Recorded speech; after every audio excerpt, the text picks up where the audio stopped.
All right, so the bench press is arguably, actually it's not even an argument, probably the most utilized exercise there is. Next to, second's probably dumbbell curls.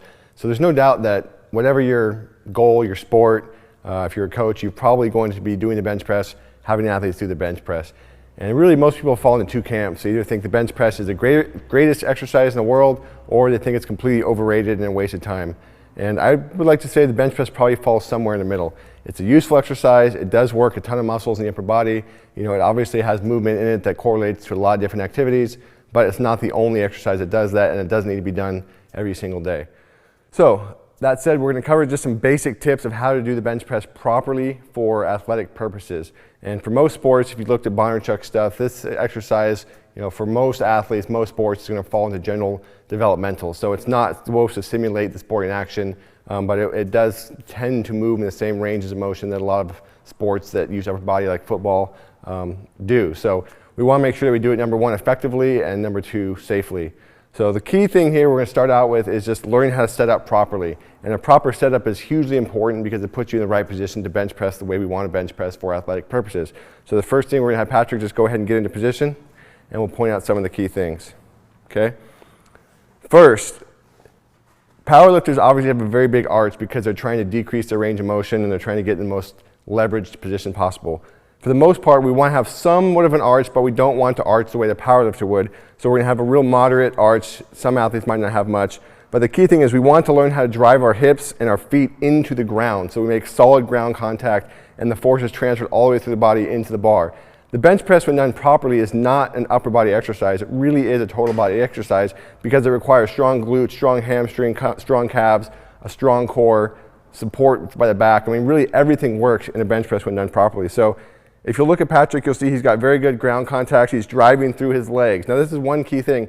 If you see someone benching and their legs look soft and their hips are not actively working throughout the bench press, they're not doing it properly. So you want to make sure that his legs are squeezed, his glutes are squeezed, everything is tight as he's doing the bench press. Okay, we're going to have him do a couple reps here, and I'm going to point out some things after he's done. See if you can point out one thing he's doing that's very important for doing it properly and safely. Go ahead, Harry.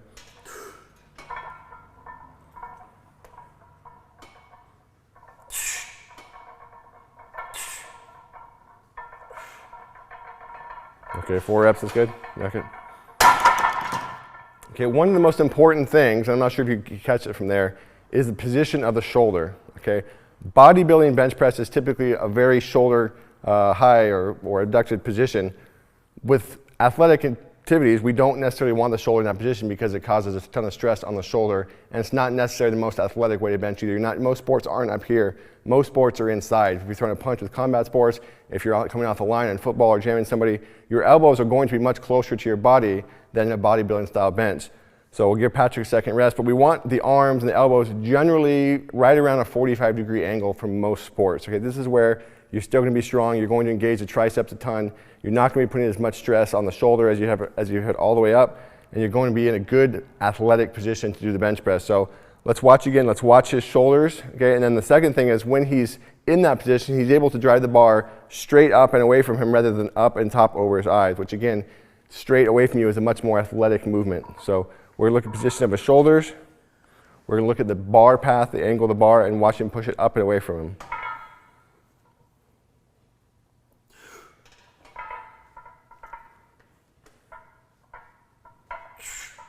Good.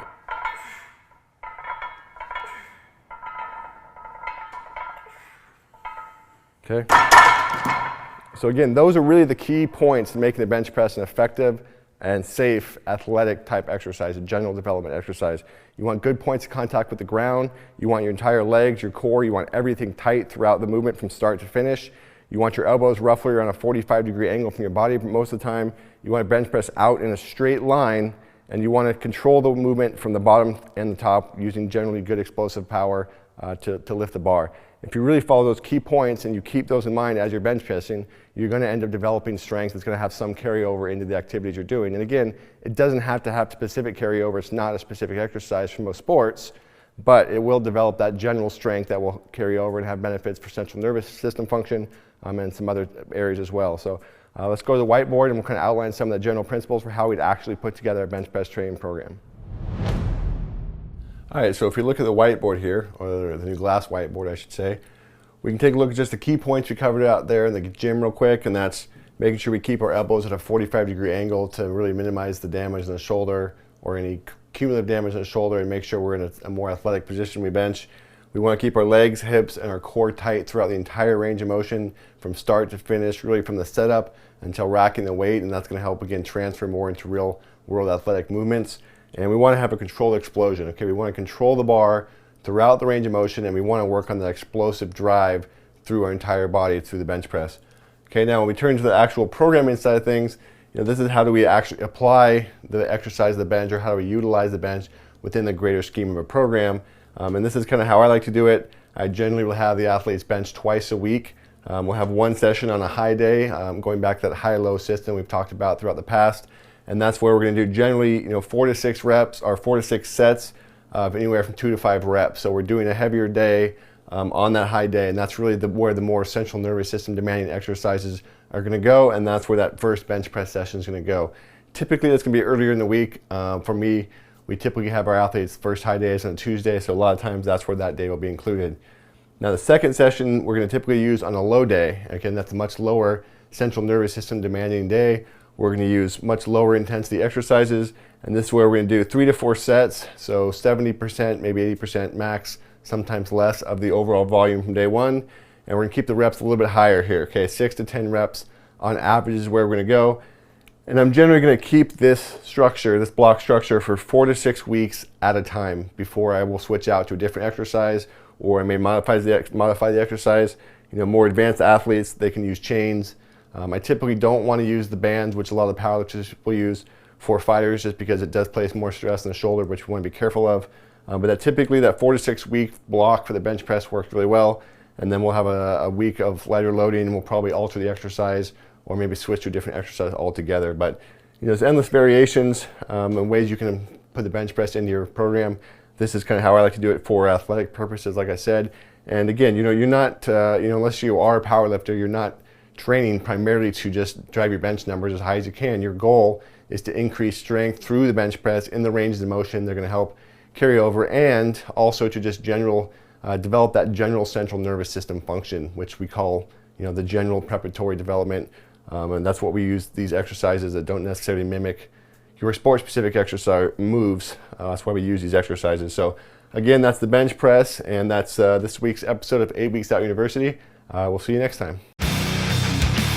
Most coaches and athletes really don't understand what conditioning is or how to develop effective training programs to include it.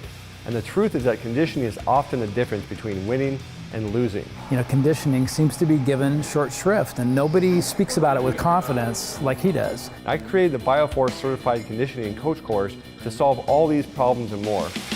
I've done tons of other certifications. Nobody does this. I've put over 15 years of work and understanding to give coaches a step-by-step guide to maximize performance for each and every athlete. I'm taking a lot with me, so I couldn't write fast enough. It was great. It really fit in well with my schedule. Joel's information is so valuable. With my clients, the results that I got were amazing. I never thought possible.